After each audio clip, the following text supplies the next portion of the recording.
Okay,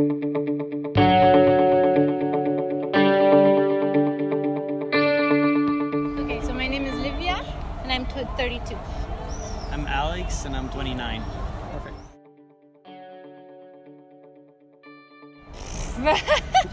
Good question. I feel good about it. I feel proud. I think we're quite a complex type of people. And that's what makes us really easily adaptable wherever we go. I think that's our main feature, that we can be okay anywhere we go. So, yeah, I like it. Okay. I feel sometimes like I'm part of a sort of guerrilla here, because us at this age, we're kind of young. We're like the children of the revolution here. And that makes us have, parents that had an older mentality, while we have this younger, more Western mentality. And there's not that many of us either. A lot of people have left the country as well. So when you're in Bucharest, when you're in Romania living, you feel like you're part of a group that is really trying to change things. So that gives you like that guerrilla feel, Yeah. Part of a special group. Or Yeah. Exactly. And even the special group is within a bigger group that's not that special. Yeah.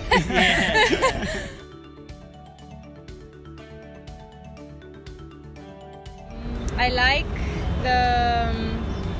all the parts of our country that no one ever sees, and that should be explored more. I like that it's a type of place where you really need to take your time to get to know it and to get to know its people. And I think I like its complicated history. It gives us a special something. Yeah.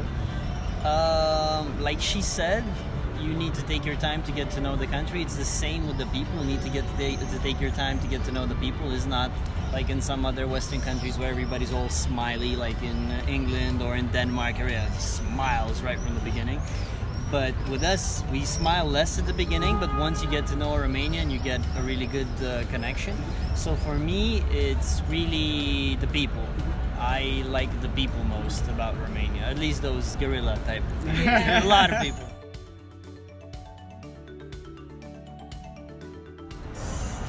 I don't like that we are sometimes we don't see the bigger picture. We never see the bigger picture, or at least the majority of us don't see the bigger picture, and we're always driven and fooled by short-term positive, let's say, enforcements, positive treats, and we never look at what's going to happen afterwards. And this happens a lot. Inside of the country as well, but on political level, definitely.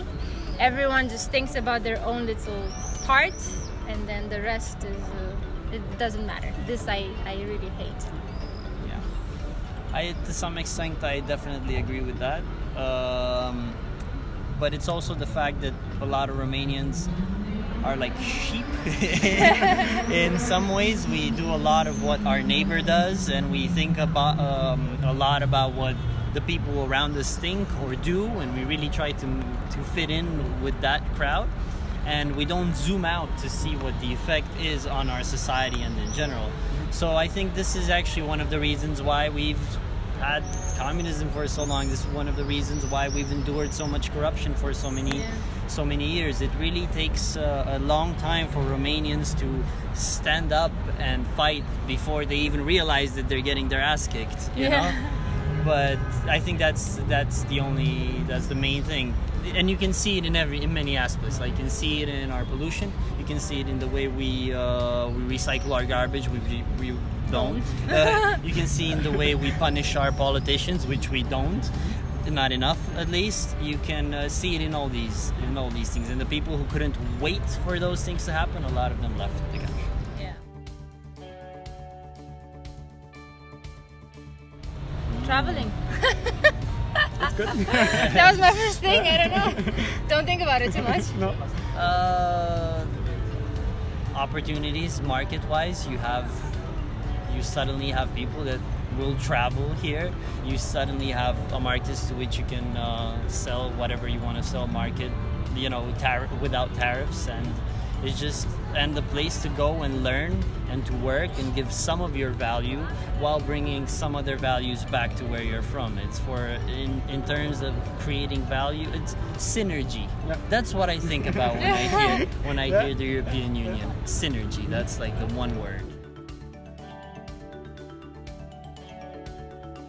I think for us it's clear that being part of the European Union has brought a lot of positive things, but also kept a lot of very negative things from happening. Okay. Because it's somehow the type of, I don't know why, maybe historically we've always been controlled.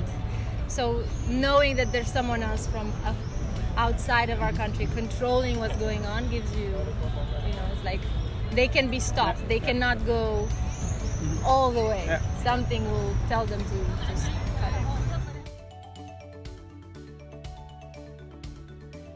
Yes. Yeah. Mass migration. We are the second largest group of people to have migrated outside of their country after the Syrians. Okay. A lot of people don't even know that, but we are. Wow. We have, our population is 19 million, right? We have at least 1 million or 2 in Italy, at least 1 million or 2 in Spain, and then a lot of them spread out up to like 4 in Germany, England, you name it, Yeah, France. a quarter of our country. Quarter of is our not country, here. of our like young labor force just like vanished. And if you try to open a business in this country right now and hire the especially unskilled labor, it's really, really, really tough. Okay. Yeah. So I think in terms of labor, I think we got The short straw. the short straw. Exactly. Some come back, not all, not many, but let's say the most successful business cases and the most creative ones are actually people who did their masters or grew up abroad and really wanted to come back and try their hand here. Like, I think I've heard it a lot in most of the small startups that I interacted with. Everyone has went to school in the Netherlands or Germany, and they really learned how to manage stuff, and then they came back to do it here. Because to be honest, again, one of the good things about Romania, it's a white sheet of paper. You can do anything you want here. Tabula rasa.